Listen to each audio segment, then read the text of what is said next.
lesión sea irreversible. Son conceptos básicos que quiero que se aprendan, ¿no? Cuando la lesión es irreversible, tiene dos caminos. O se necrosa o se apoptosis, o la célula llega a la apoptosis. ¿Qué es la apoptosis? Es una muerte programada. Acuérdense siempre que escuchen el término apoptosis se van a acordar que es muerte programada. O sea, la misma célula se programa para morir, se programa para morir. Esto sucede cuando hay cambio de células. Por ejemplo, ¿no? Las células de la piel. Las células de la piel tienen un tiempo de vida, Pasado ese tiempo de vida, la célula misma, ¿no? Se autoprograma para destruirse, porque si no se destruye la célula, las células aumentan en su cantidad y siguen aumentando, pues, y al aumentar la cantidad, pues, se hacen tumorales. Ahí provienen los problemas de los cánceres. Entonces, la apoptosis es una muerte celular programada. Las células de la piel están programadas para descamarse, morir, descamarse y exfoliarse. Todas las células de nuestro organismo están programadas así mismo. Nacen, mueren, se multiplican y tienen que morir. Eso es una muerte programada. Pero también la lesión celular puede ser irreversible, provocando necrosis. Es lo que habíamos hablado. Vuelvo y repito. Célula normal se adapta o se lesiona. Si se lesiona puede ser reversible o irreversible. Vámonos, por ejemplo, vamos a poner un ejemplo de lesión celular reversible. Vamos a poner un ejemplo, ¿no? Cuando el paciente tiene problemas, cuando yo le había hablado de reflujo gastroesofágico, ese problema que tiene la persona de reflujo gastroesofágico, donde el jugo gástrico refluye al esófago, ¿no? Y el esófago no está adaptado para resistir la carga del jugo gástrico. Cambia de forma las células del esófago, van a cambiar de forma. Y el epitelio plano estratificado del esófago se vuelve epitelio cilíndrico, cambió su forma. Ese cambio de forma que se llama metaplasia, ¿no es verdad? Es una forma de lesión celular. Pero es una forma de lesión celular reversible. ¿Por qué es reversible? Porque si yo cojo a ese paciente que tiene reflujo gastroesofágico y ya cambió su forma de escamoso a cilíndrico, ya cambió su forma, ¿no? Lo opero, le hago una fundoaplicatura, le quito el reflujo mediante una cirugía, ya no va a haber reflujo. En ese momento que ya no hay reflujo, la célula vuelve a cambiar de cilíndrico, otra vez se vuelve a plano estratificado, ¿no es verdad? Entonces es una forma de lesión celular, pero reversible. Lo que sucede con los fumadores crónicos, cuando una persona que fuma cambia sus células de cilíndrica ciliada de los bronquios, ¿no? Cambia de forma a células planas. Pero si ese paciente le quita el estímulo irritativo que es el tabaco, deja de fumar, ¿no? Vuelve otra vez la mucosa vuelve a recuperarse, haciéndose lo que se denomina una lesión reversible. O sea, hay lesiones que se revierten. Por ejemplo, hemos hablado del ejemplo del esófago, de los bronquios, ¿no? A nivel del aparato reproductor en las mujeres, cuando las mujeres tienen problemas, ¿no? En el cuello uterino, ¿no? Donde se han formado células de otro tipo a nivel de cuello, se quita el estímulo irritativo que provoca esa neoformación y la célula vuelve a recuperarse. Esas son lesiones celulares de tipo reversible. Pero también tenemos las lesiones celulares de tipo irreversible. Y acuérdense que las irreversibles las células no pueden revertirse, ¿no? Que sea por apoptosis o sea por necrosis. Entonces, eso tenemos nosotros que tener como primera instancia. Eso a raíz del trabajo que le mandé a hacer, que ya le voy a revisar cómo fue lo que tenían que hacer, ¿no? Entonces, bien, tenemos varios tipos de lesiones, ¿no? Hay varios factores que conllevan a la lesión celular, a la muerte celular. Hay varias, entre ellos habíamos hablado cuando una célula está no recibe oxígeno, no recibe suficiente cantidad de oxígeno, una célula, ¿no? lógicamente va a tener una lesión celular que puede llegar a una muerte celular, ¿no? ¿Verdad? Cuando una persona no recibe oxígeno, y una persona no recibe oxígeno por dos causas, una célula no recibe oxígeno por dos causas, y habíamos hablado que no recibe oxígeno por hipoxia o no recibe oxígeno por isquemia. La isquemia es cuando hay una pérdida de irrigación, cuando una parte del cuerpo no está irrigado, cuando las arterias no irrigan un segmento del cuerpo, ahí no va a haber oxígeno por irrigación. Y cuando es por irrigación se llama isquemia. Isquemia. Cuando no es por irrigación, sino por falta de oxigenación, por falta de sangre, por ejemplo, yo le había hablado de un trauma cuando ha perdido una persona mucha cantidad de sangre, mucha cantidad, y no hay suficiente cantidad de sangre que lleve oxígeno, por ejemplo, al cerebro, eso se llama hipoxia. Dos términos para hablar de deprivación de oxígeno. Un órgano puede tener una lesión celular por deprivación de oxígeno por hipoxia o puede tener deprivación de oxígeno, falta de oxígeno por isquemia. Son dos cosas muy diferentes, son dos cosas muy diferentes. Porque en un examen patológico, en un examen que un patólogo le va a mandar, por ejemplo, ¿qué será? Segmento de, por ejemplo, por decirlo así, segmento segmento de cerebro, por ejemplo, por decirlo, segmento de cerebro con hipoxia, con hipoxia. Entonces ustedes se van a dar cuenta ahí por hipoxia celular. Entonces, esa es por falta de oxígeno, pero no es por falta de irrigación, no es por isquemia, es por falta de oxígeno, porque no llegó la suficiente cantidad de sangre al cerebro, ¿no? Y por eso las células se hipoxiaron, murieron por hipoxia, pero no fue por falta de irrigación, no fue por falta de irrigación, fue por hipoxia, por falta de fluido. Entonces hay que manejar esos dos términos, ¿no? Que es la hipoxia y la isquemia, dos cosas diferentes. La muerte celular también puede ser por sustancias químicas, hablamos de los insecticidas, pero también hablamos de la glucosa y del agua, Cuando un paciente no le llega la cantidad suficiente de azúcar, de glicemia, de azúcar al cerebro, las células cerebrales mueren. Hay una lesión celular y mueren por falta de glucosa en la sangre, por falta de glucosa al cerebro. Mueren. Asimismo, cuando hay una excesiva cantidad de agua, el cerebro se edematiza.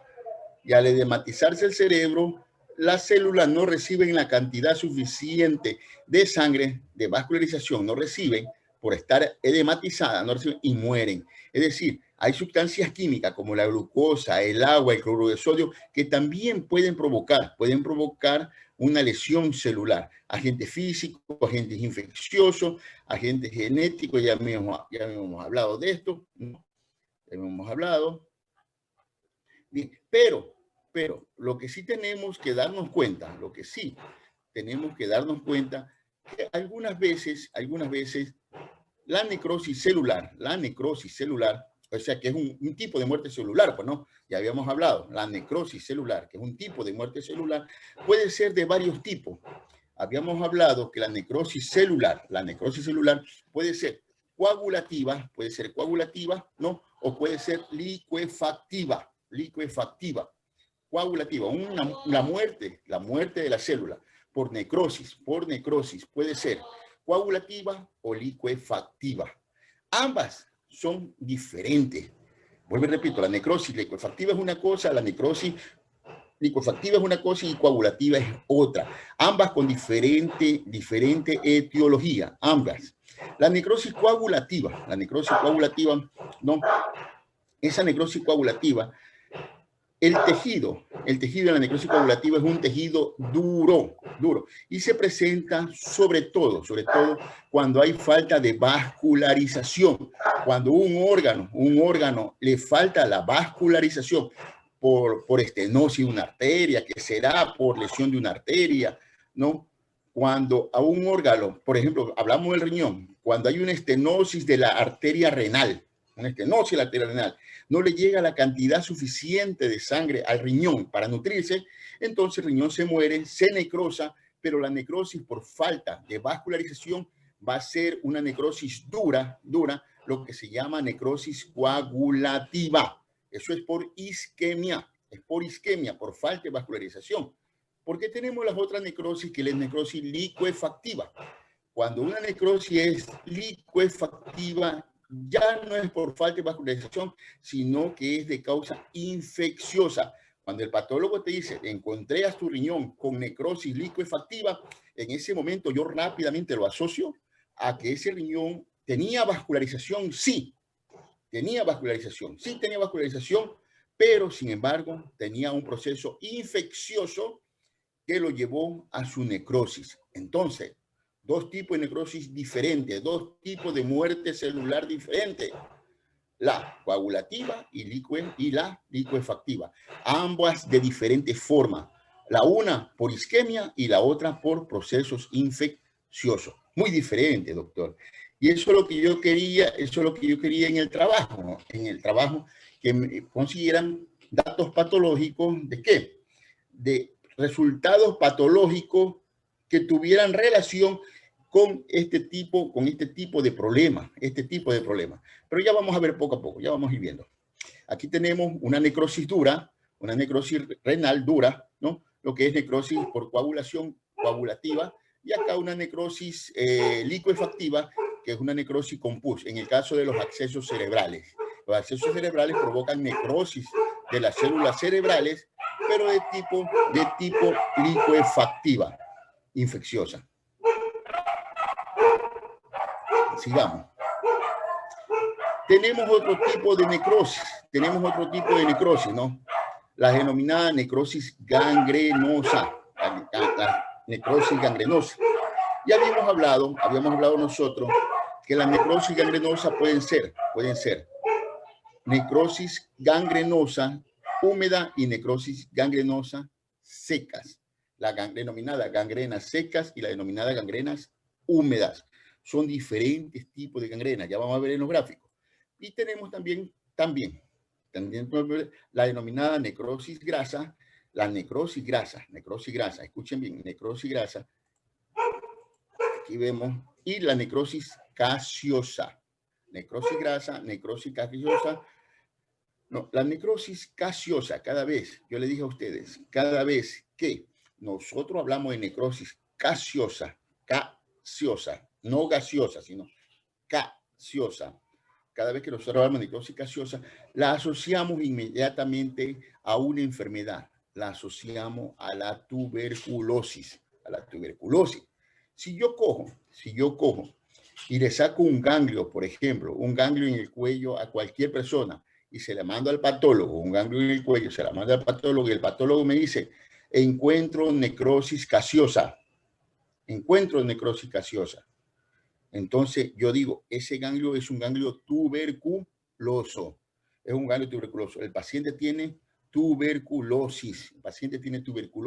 Porque encontraron en el ganglio necrosis gaseosa. Entonces, la necrosis gaseosa es una condición sine qua non de un problema tuberculoso. ¿Estamos claros, verdad? A diferencia de la necrosis grasa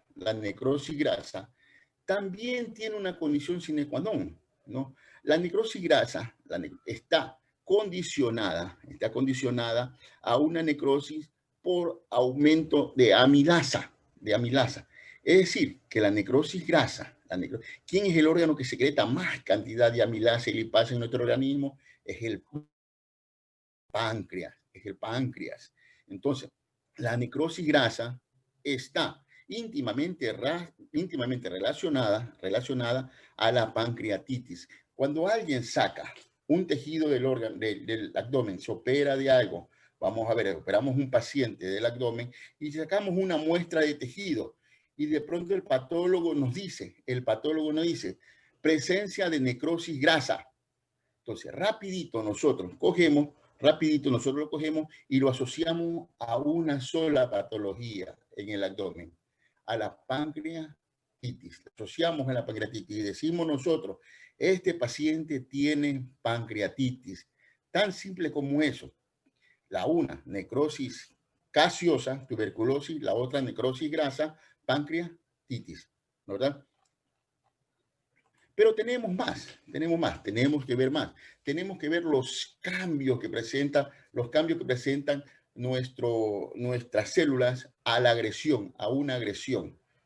Y habíamos hablado de la hipertrofia, La hipertrofia, que es el aumento del tamaño de la célula, es decir, las células están aumentando el tamaño, no aumentan en la cantidad, no cambian su morfología fisiológica, no cambian.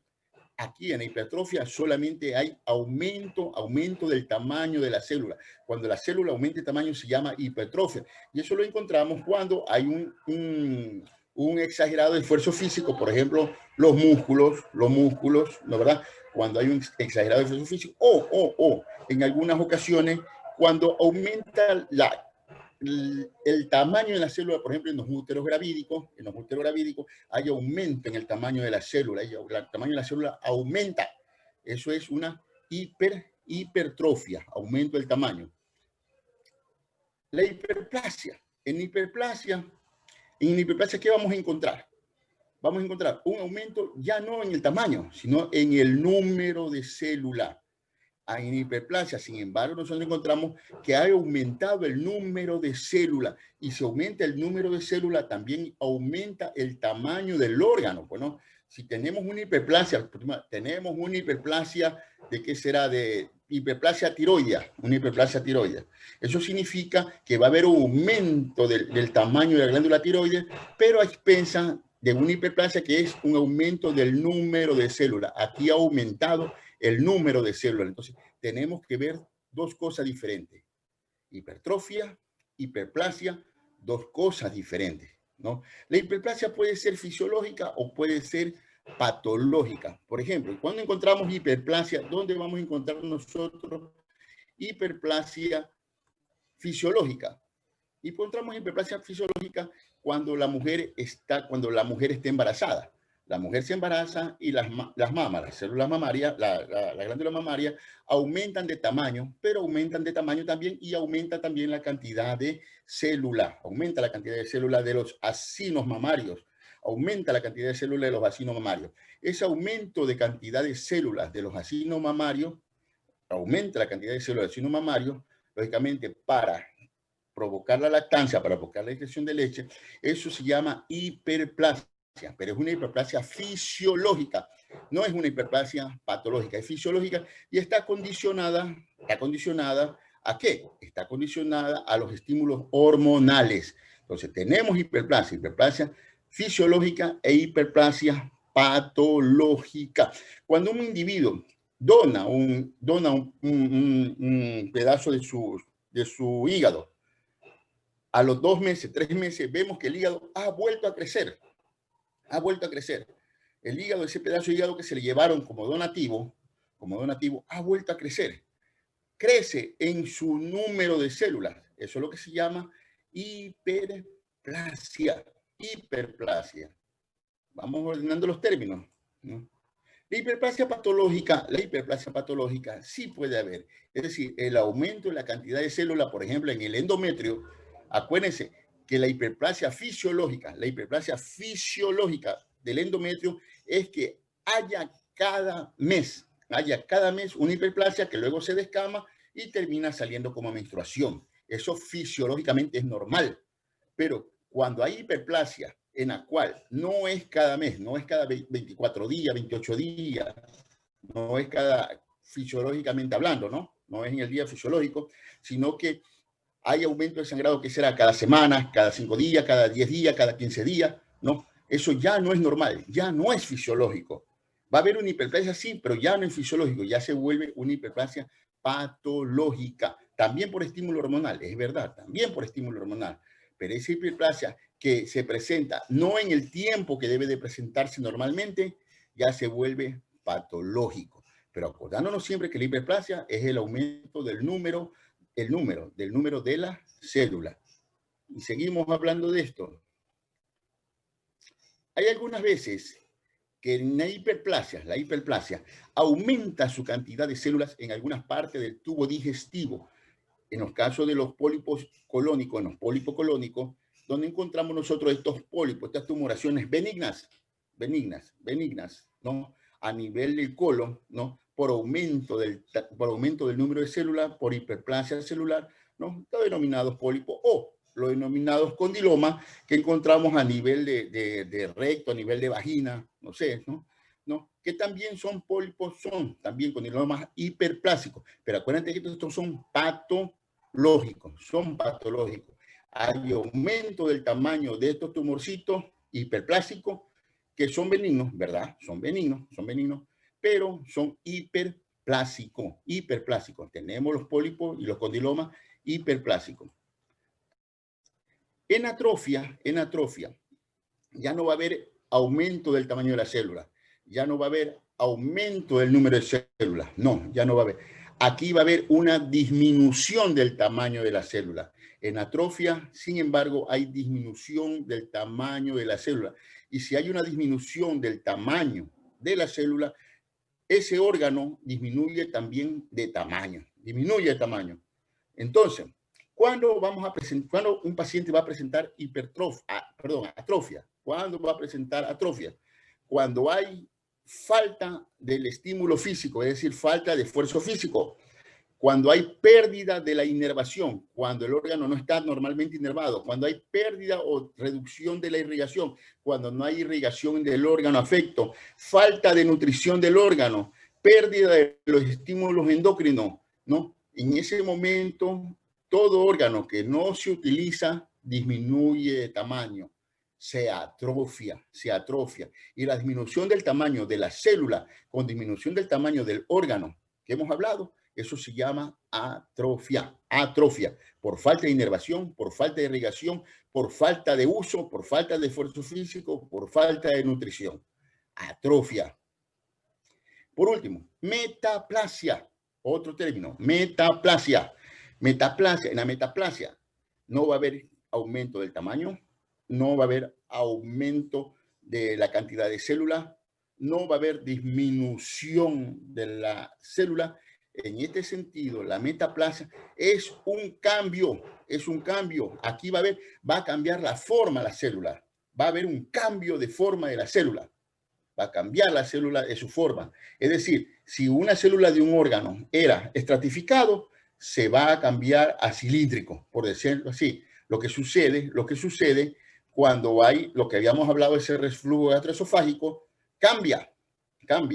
Las células escamosas del esófago cambian de forma.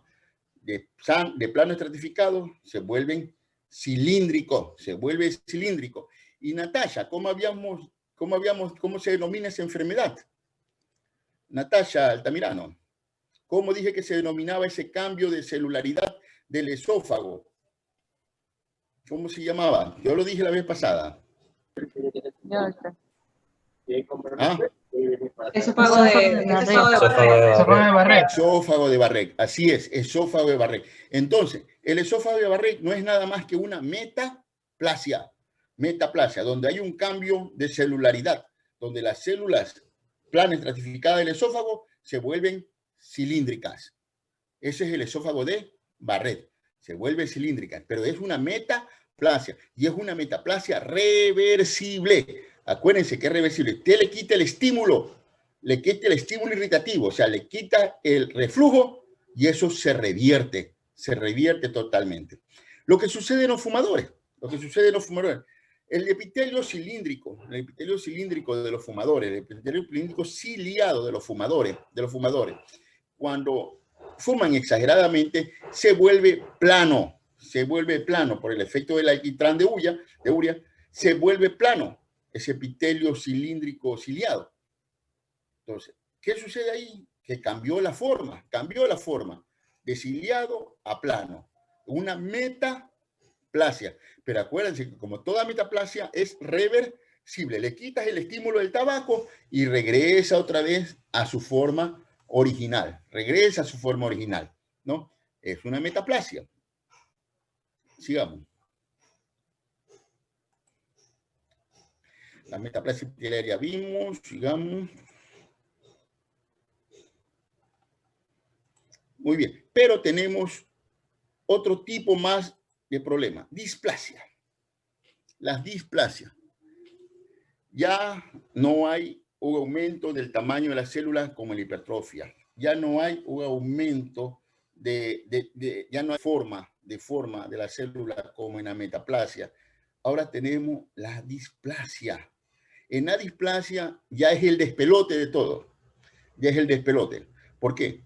Porque en la displasia ya hay alteración en el tamaño, en la organización, en la función de la célula. Cambia todo, cambia el tamaño, cambia la organización, cambia la función de la célula. En ese momento llamamos células displásicas. Llamamos células displásicas. La displasia, en primer término, también es reversible. Hasta unas 7 etapas que ya vamos a ver, también es reversible. Pero la displasia, en una etapa mucho más avanzada, se vuelve ya irreversible. Y la displasia siempre van a llegar a un camino. Si no se trata de forma adecuada, llegan a un solo camino, a la formación de los cánceres. O sea, la displasia sí es un cambio de celularidad en su tamaño, en su organización, en su función, que puede llegar a una neoplasia. Puede llegar a una neoplasia, ¿no? Por eso hay que tener mucho cuidado cuando ustedes vean un examen de patología que diga displasia, y el patólogo tiene que ponerle si la displasia es leve, moderada o grave.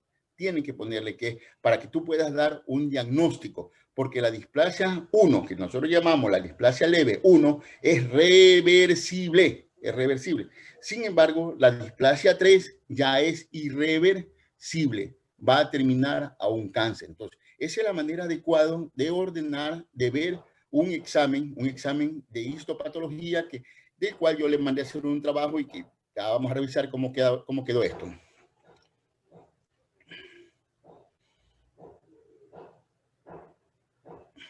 Muy bien. La displasia, nosotros la hemos, como le dije yo, la hemos organizado, se la ha catalogado en 3 formas, ¿no? En displasia grado 1, grado 2 y grado 3. Los denominados NIC, ¿no? NIC 1, NIC 2, NIC 3. Así lo suelen mandar los patólogos. Encontré paciente contactar con NIC 1, así el patólogo le manda a ustedes. NIC 1, intentan NIC 1, ¿qué será eso? ¿Qué será eso? El NIC 1 es un tipo de displasia, pues la displasia grado 1. Si la displasia grado 1, ¿no? Ese tipo de displasia, acuérdense que es reversible, revierte a veces hasta de forma espontánea, se revierte de forma espontánea. La grado 3, que nos interesa, esa displasia grado 3, que nos interesa, ¿no? Ese grado 3 va a evolucionar hacia un carcinoma, al denominado carcinoma in situ, es decir, va a evolucionar a un cáncer, que aunque sea un cáncer in situ, es decir, en lugar localizado, aunque sea un carcinoma in situ localizado, ¿no es verdad? Aunque sea un carcinoma in situ localizado, esa displasia grado 3 ya es un problema, ¿no? Entonces tú le dices a tu paciente, bueno, tienes un NIC 3, el paciente ni te va a entender, ¿no? Pero si tú le dices, bueno, si tienes un grado de cáncer, un grado de cáncer, un carcinoma, pero tu carcinoma es in situ.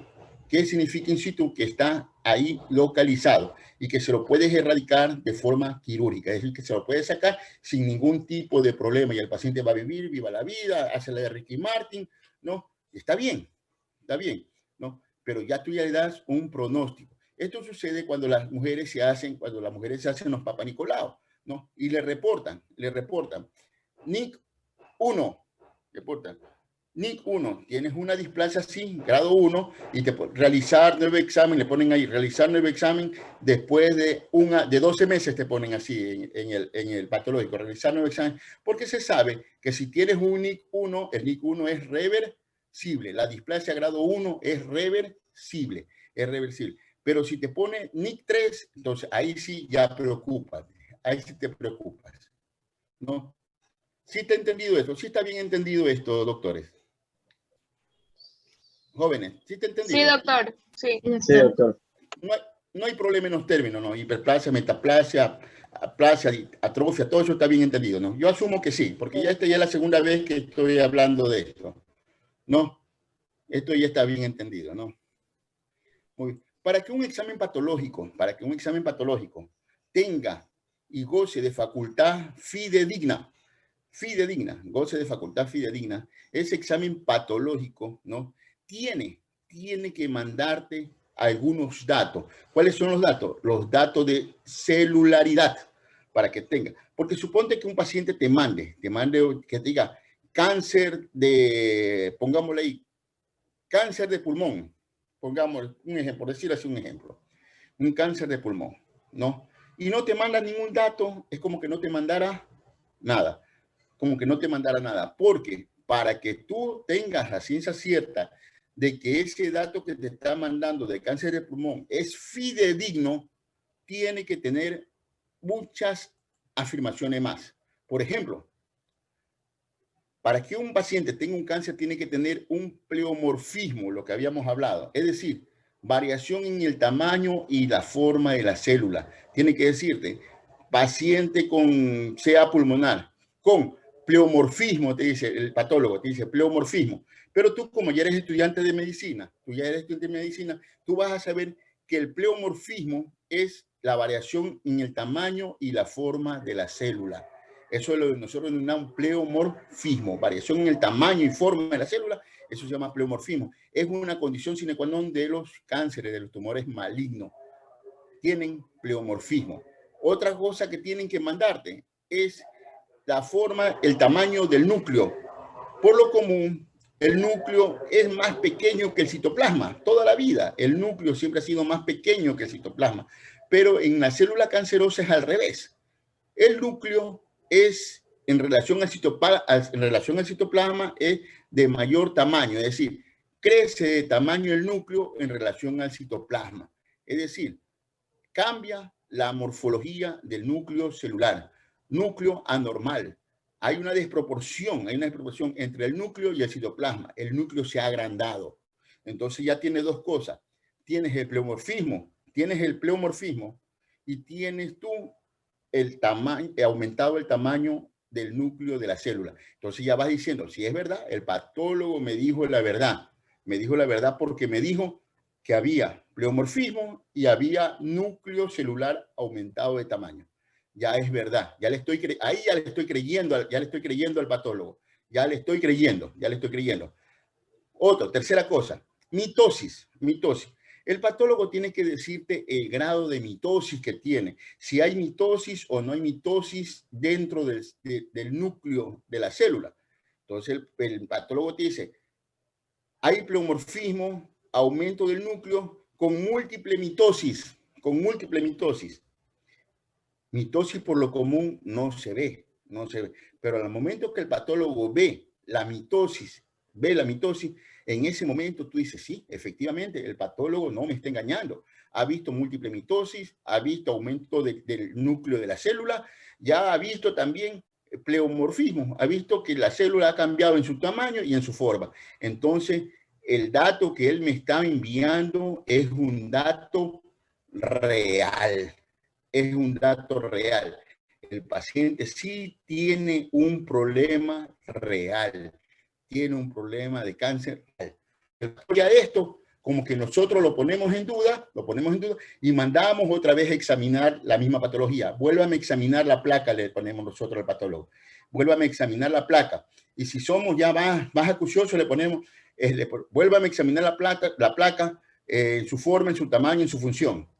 Le ponemos así, o sea, lo ponemos a trabajar porque a mí me interesa todos estos datos para poderle decir a ciencia cierta al paciente, poderle decir, sí, efectivamente, tienes un problema.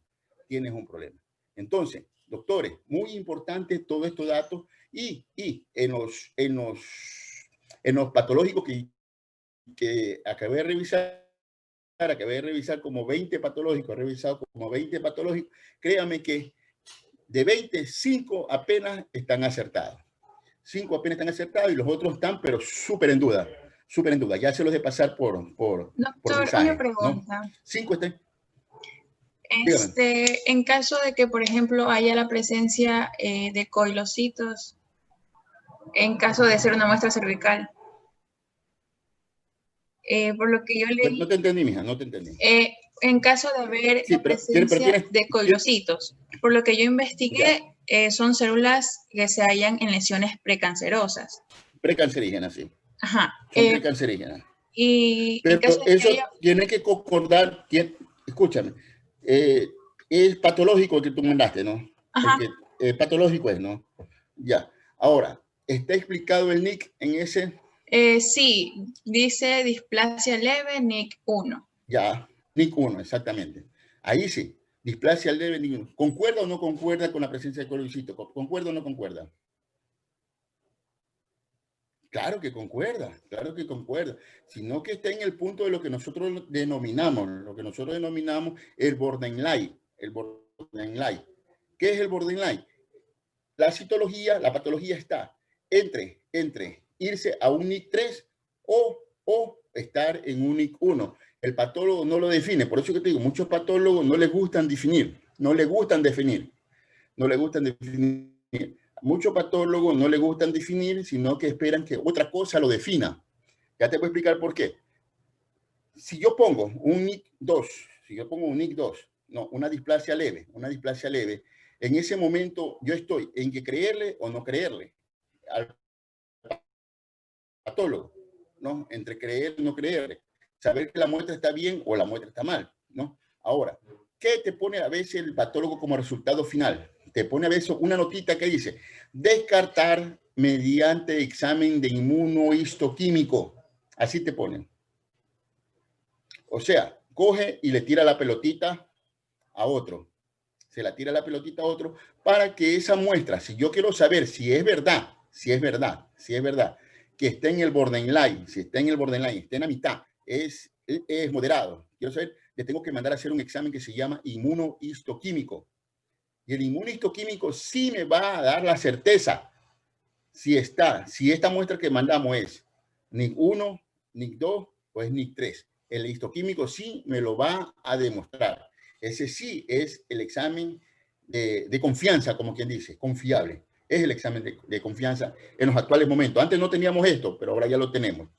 Pero el patólogo muy astutamente a veces se lo tira para otro lado.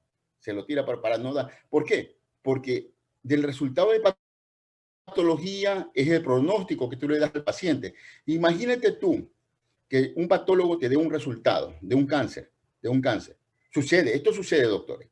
Te da el resultado de un cáncer y tú le digas a tu paciente, mira, tienes un cáncer. Pero que resulta que el paciente no te cree y coge y se va al otro médico y le hace la muestra, se la hace a otro patólogo y el otro patólogo le dice, no tienes nada. No tienes ese cáncer. ¿Cómo quedas tú? Por creer en una muestra, Por eso, para poderle creer al patólogo, tiene que hacerme el estudio detallado de la citología de la muestra que enviamos. Esto que hemos hablado, promorfismo, morfología y mitosis. Ahí le creemos. Si no nos hace un estudio detallado de esto, como que todavía lo pongo en duda. Sobre todo cuando salen positivos para cáncer, yo lo pongo bastante en duda. Sería como un examen incompleto. Así es un examen incompleto. Doctor, por eso le mandé a hacer el trabajo a ustedes para que se den cuenta. Son 40 exámenes que yo tengo. 40 exámenes que yo tengo detallados, o sea, de patología. Y todos están diferentes. Doctor, y en caso de que sea, por ejemplo, una displasia leve en pleomorfismo, ya que el examen imagino que no refiere a un pleomorfismo. Entonces se pone no refiere. No, tú no tienes que poner nada. El patólogo tiene que mandarnos. Le regresa la muestra. Una pregunta. Doctor, una pregunta. ¿Sabe cómo yo pongo cuando no me ponen nada de esto? Detallar la muestra según su citología. Así le pongo y se la regreso. Regrese. Entonces, que me detalle la muestra, Entonces, ahí viene, después de un tiempo, me regresa la muestra detallada. Y ya me regresa la muestra detallada. ¿No? Ahí el patólogo, ahí yo puedo decirle con seguridad al paciente, mira, sí tienes esto, porque he encontrado estas cosas. Sí me comprende, para dar seguridad. Esto sirve para darnos seguridad. Esto es para que ustedes se den cuenta que tienen que tener seguridad cada vez que den un diagnóstico. Hay que estar seguro de lo que se da, porque un examen patológico mal hecho puede darte un diagnóstico malo, y lógicamente acabar con la vida psicológica de un paciente. Es diferente que te digan, tienes un cáncer ahorita y que después mandes a examinar otra vez la muestra y te digan, ¿sabes qué? Te cuento que el patólogo se equivocó, no tienes cáncer. Imagínate, cuando ya has vendido tu casa, ya has vendido tu carro, ya te has ido a Miami, ya te has conseguido otra pelada y listo, mira, has cambiado tu vida, ¿no? Por eso hay que estar seguro. ¿Y cómo estamos seguros? Con lo que estamos hablando, con esto, ¿no? Ahora sí, cuénteme, díganme. Y para evitar los errores, ¿no sería mejor detallar qué es lo que se quiere buscar al momento de hacer la orden para el patólogo? No. Pues en los datos que tú le envías al patólogo, tú tienes que enviarle los datos. Tú le envías los datos para que él se guíe.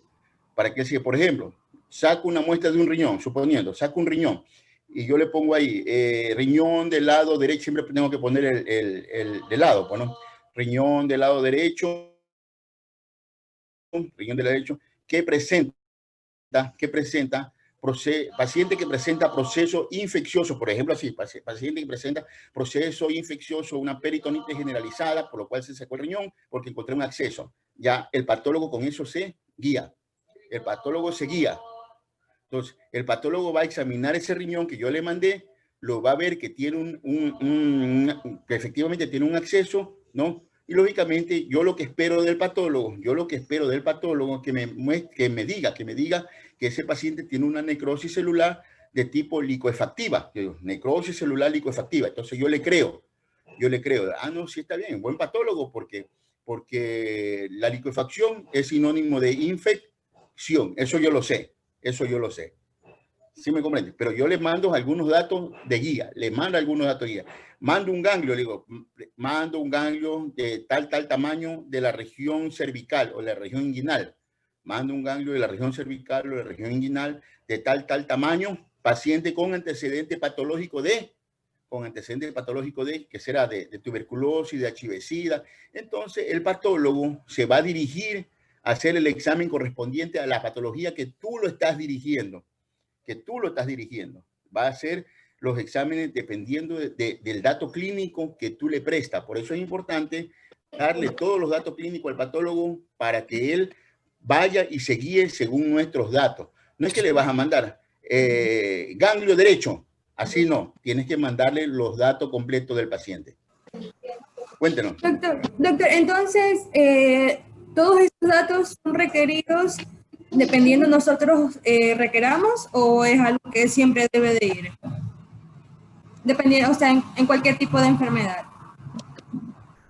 Nosotros esperamos que el patólogo nos envíe los datos, dependiendo de los datos que yo le envío. Por ejemplo, a ver, yo ayer saqué un ganglio del cuello de un paciente y le mandé así, paciente con HIV-Sida, ¿no? De tal edad, presenta múltiples adenopatía en el cuello, duras, adheridas. Entonces, le mandé el ganglio, se la mandé.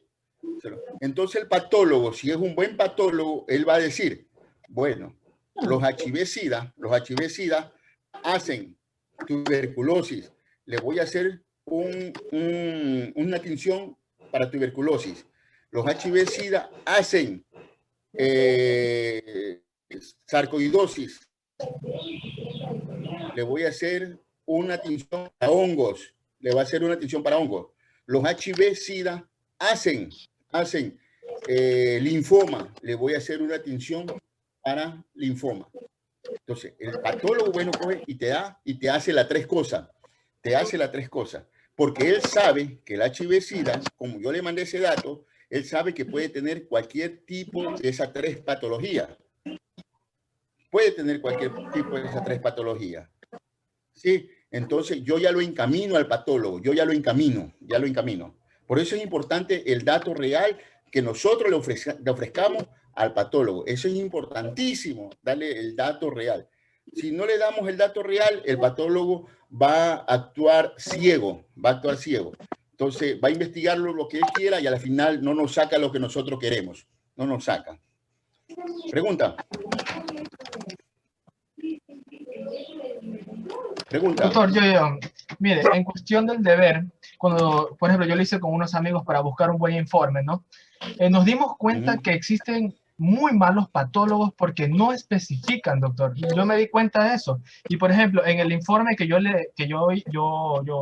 realicé, por ejemplo, era de un carcinoma y no mostraba ni siquiera la macroscopía, no mostraba ni siquiera si había mitosis, si había necrosis, no mostró absolutamente nada. Entonces yo en el comentario yo le especifiqué eso, porque estaba muy mal el diagnóstico del patólogo y tanto también, no sé si el doctor también tiene la culpa, eso quería que me explique, doctor, porque también tiene que especificarle, ¿no? Todo, claro, por supuesto. Es que esto, ya te digo, esto va encaminado, es encontrar un buen diagnóstico, Jean-Pierre. ¿Por qué? Porque suponiendo que yo saco, voy a volver a sacar otro ganglio, cojo y saco un ganglio y se lo mando al patólogo, y yo le pongo así, paciente con neoplasia, por decirlo así, es un ejemplo, con neoplasia de estómago, con cáncer indiferenciado de estómago, por ejemplo, paciente con cáncer indiferenciado de estómago, actualmente presenta múltiples adenopatías. Entonces, ¿a qué yo lo encaminé a ese patólogo? Yo lo encaminé a que me busque que ese ganglio no sea una metástasis. A eso lo estoy encaminando a él. Yo lo encamino al patólogo, Yo le digo, ¿sabe qué? Mira, este paciente tiene un tumor de estómago, tiene un cáncer de estómago.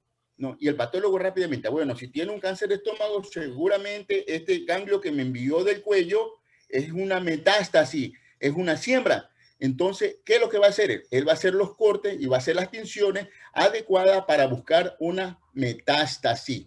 Va a hacer los cortes. Pero si yo le pongo, por ejemplo, paciente con tumor con cáncer de estómago, HIV-Sida, entonces tiene que buscarme metástasis, sarcoidosis, tuberculosis, linfoma, todo eso tiene que buscarme. Y el patólogo sabe que tiene que buscarme todo eso. Tiene que buscarme todo eso en un solo ganglio. Tiene que buscarme, tiene que teñirme ese ganglio con múltiples tinciones para ver si, pero el patólogo que sabe, ese es el patólogo que sabe, pues no. El que no sabe, de pronto lo reporta ahí que será células cancerosas en el ganglio. Ya está. Y entonces yo cojo ese patológico, y le vuelvo a enviar con notas, le vuelvo a un paciente con enviado con diagnóstico de tal cosa, ¿no? Por favor, describir morfología celular. Así yo le pongo.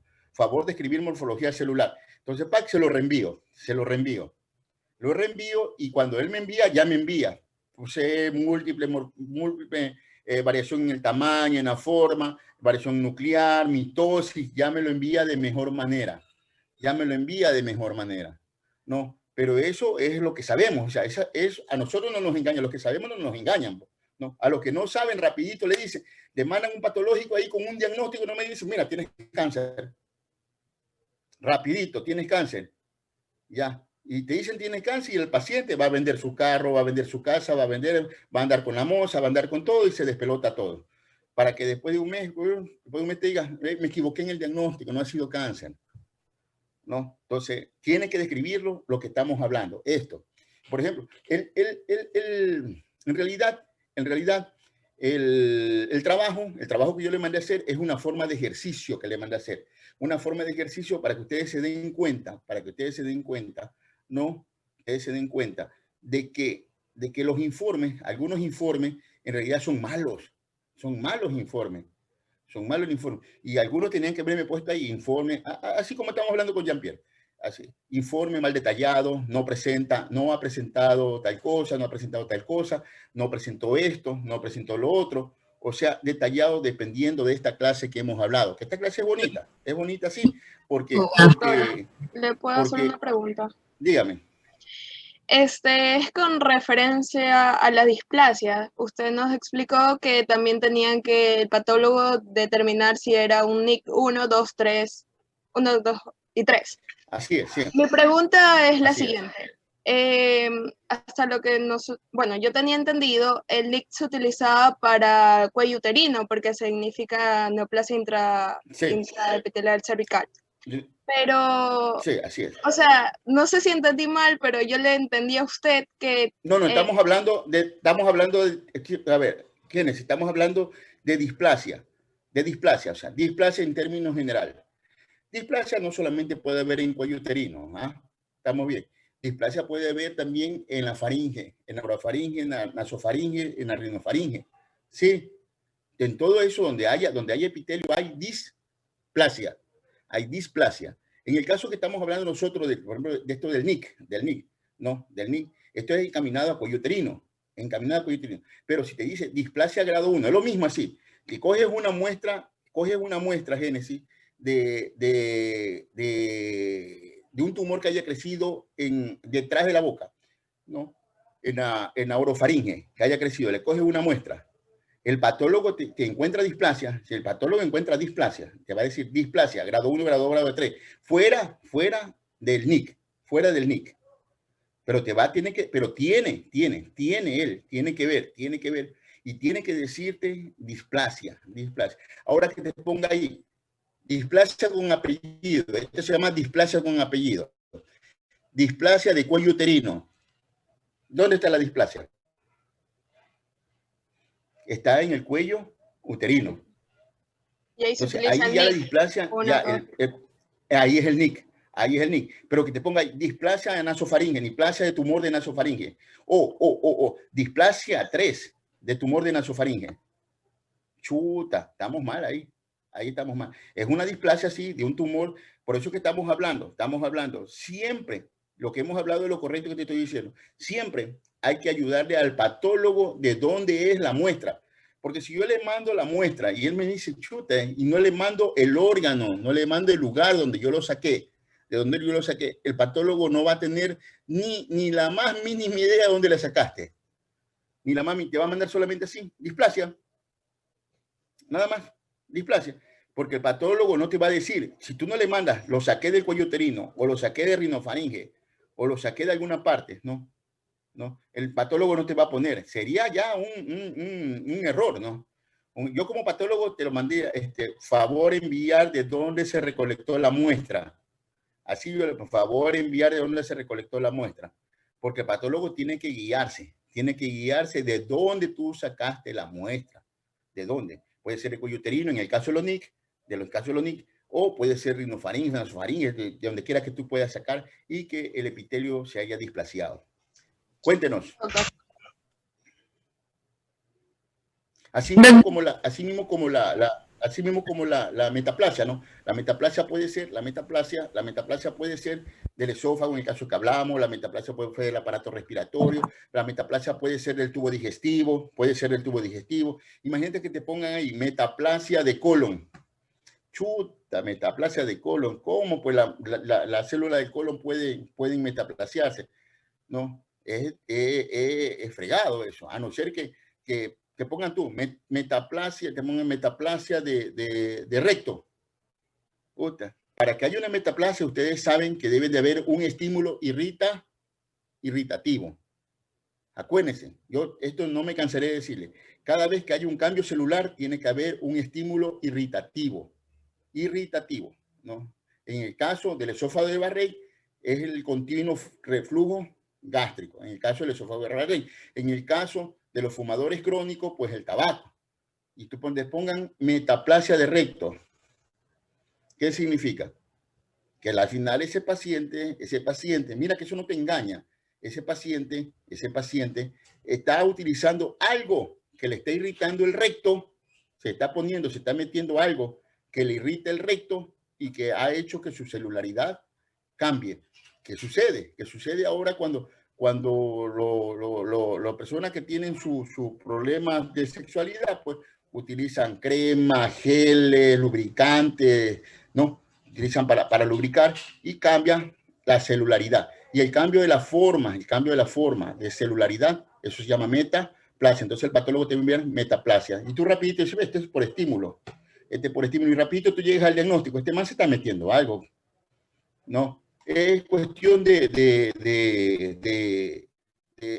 saber, tener un contexto de lo que estamos hablando. Cuéntenos. A ti. Sí, doctor, una pregunta. ¿Se quedó pensando en el estímulo? Llegaron algunos hacia la clínica, doctor.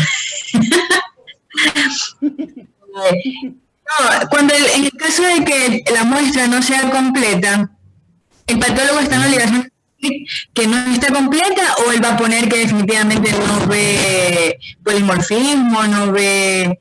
Porque yo pienso que tiene que enviarla. Exacto, devolverla. No, tienen que enviar. Tienen que enviar. No, así como está bien. Tienen que enviar si no está incompleto. O por lo menos mandar que hay mitosis. Es la seguridad de uno, es tu seguridad. Por lo menos tú dices, chuta, tiene mitosis. Mitosis solamente se usa menos cánceres. O sea, ya como quien dice, ya con eso, ya con eso tú ordenas tu idea y dices, bueno, sí, puede ser un cáncer porque hay pleomorfismo, hay mitosis. Algo tiene que enviarte, algo más, aparte del diagnóstico. Porque algunos son acuciosos, algunos patólogos son acuciosos, pero hay otros no, otros que te cogen y te mandan nomás el informe, el diagnóstico y se acabó, ahí murió la flor. No, eso no son buenos, pues yo no le vuelvo a mandar. Es como, yo hace poco saqué una muestra de un tumor una biopsia de un tumor pulmonar, una agujita, le pusionamos el pulmón y nos dice, tumor fusiforme. Chuta, fusiforme. Y ahí me dejó. Yo le reenvié la muestra. Regrese nomás, le digo, regrese con su fusiforme y dígame todo lo que tiene. No, y el familiar a veces por pagar menos, por no pagar, pues no pagar, lo manda al de la esquina. Y el de la esquina, como no cobra mucho, el patólogo de la esquina, como no cobra mucho, no le hace las adecuadas tinciones. No le hace las adecuadas. Entonces ahí el patólogo dice, bueno, yo te hago estas otras tinciones, pero te va a costar más.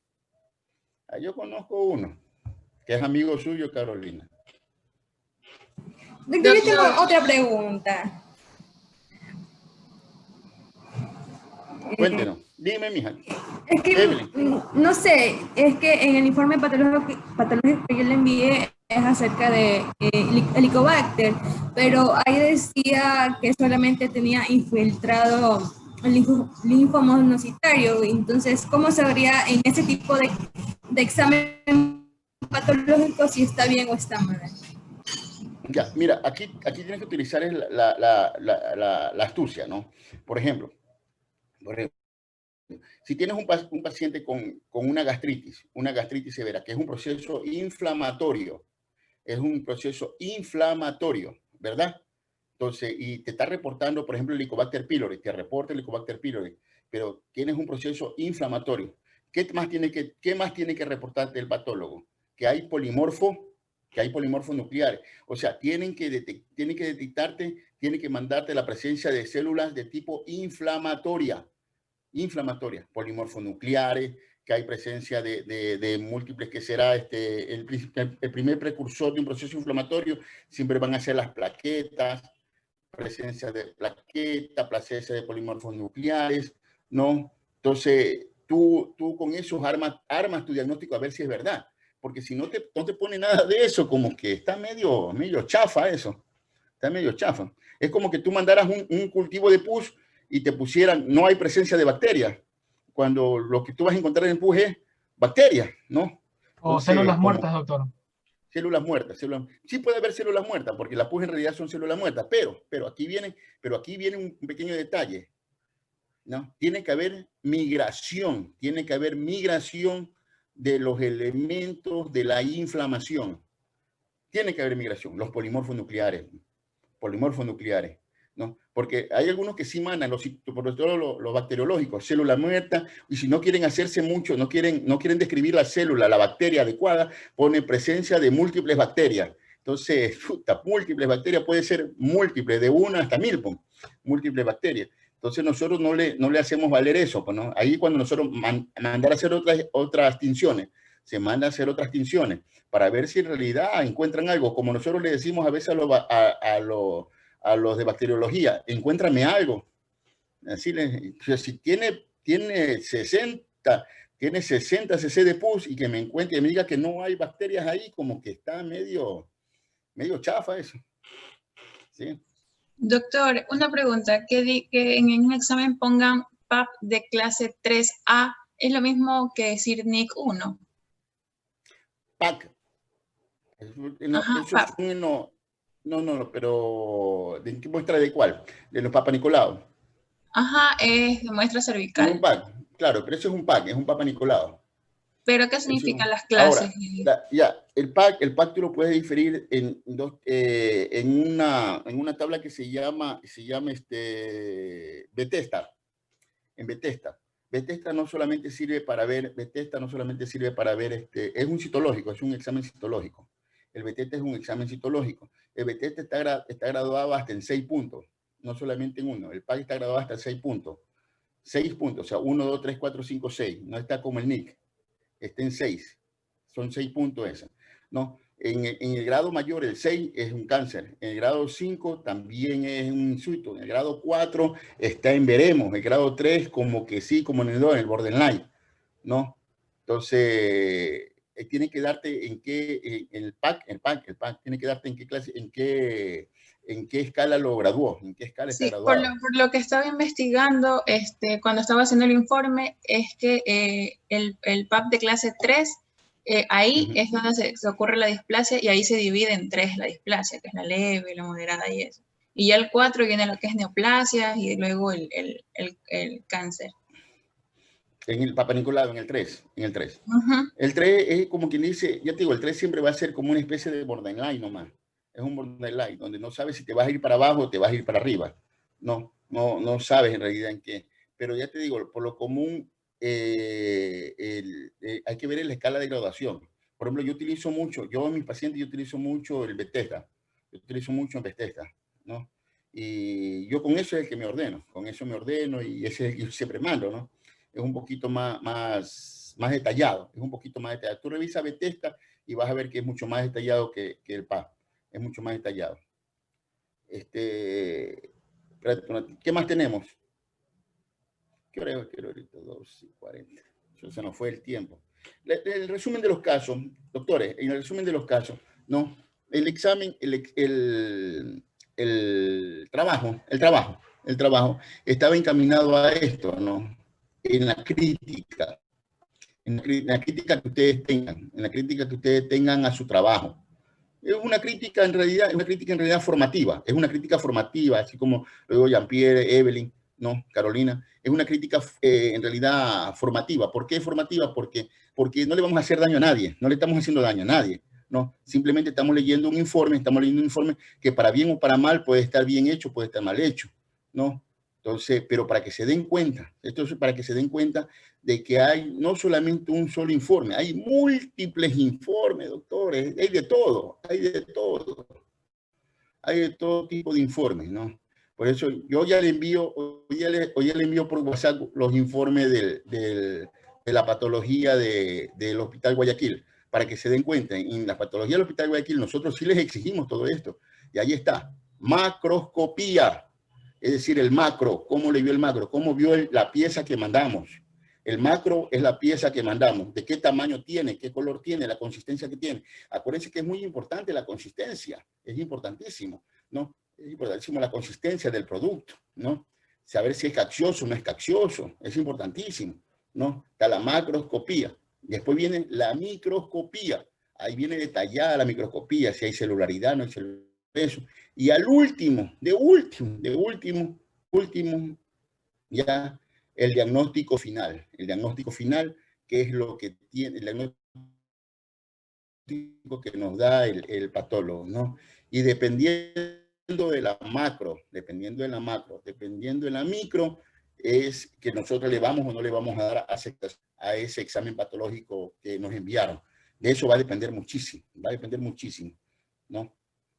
Bueno, pero ya más o menos ustedes se dan cuenta, lo que quiero es que se den cuenta cómo era el resultado de la biopsia cómo era el resultado del trabajo que yo le envié. Este es el resultado del trabajo, su crítica. Yo lo que quiero es su crítica. Porque hay unas críticas ahí que no me gustaron. Bueno, yo le digo la verdad, hay unas críticas que no me gustaron, ¿no? Hay una crítica ahí que me parece que el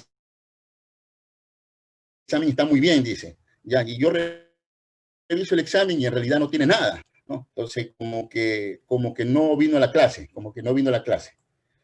Entonces, el examen tiene que ser, la crítica tiene que ser realizada dependiendo de la clase que estamos viendo, dependiendo de esta clase que hemos visto. Ahí viene la crítica. Por ejemplo, cuando veamos aparato respiratorio, mandaremos a hacer un trabajo así mismo de crítica, a ver si el examen está bien hecho. Igualmente, cuando veamos aparato circulatorio, vamos a ver y vamos a mandar a hacer un trabajo y vamos a mandar a ver unos exámenes a ver si en verdaderamente están bien hechos. Y ahí viene la crítica.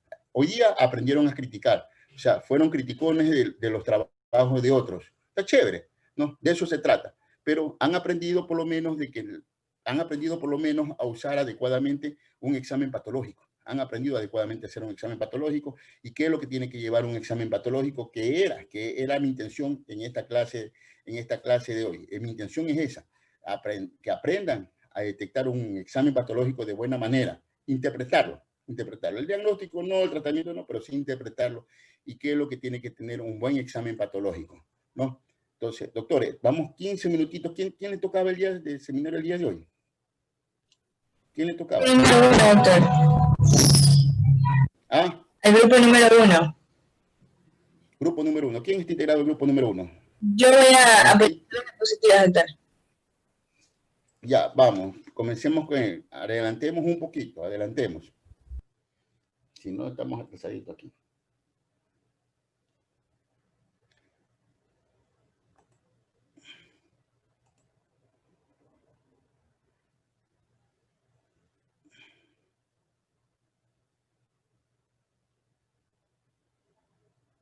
Adelante.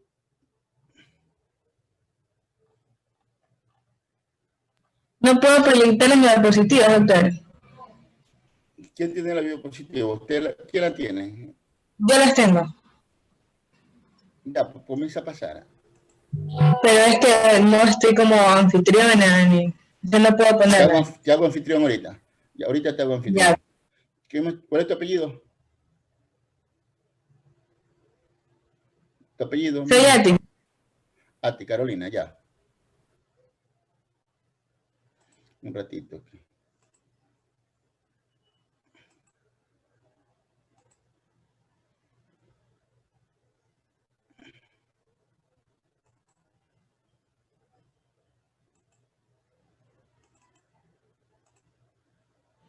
Un ratito, Carolina.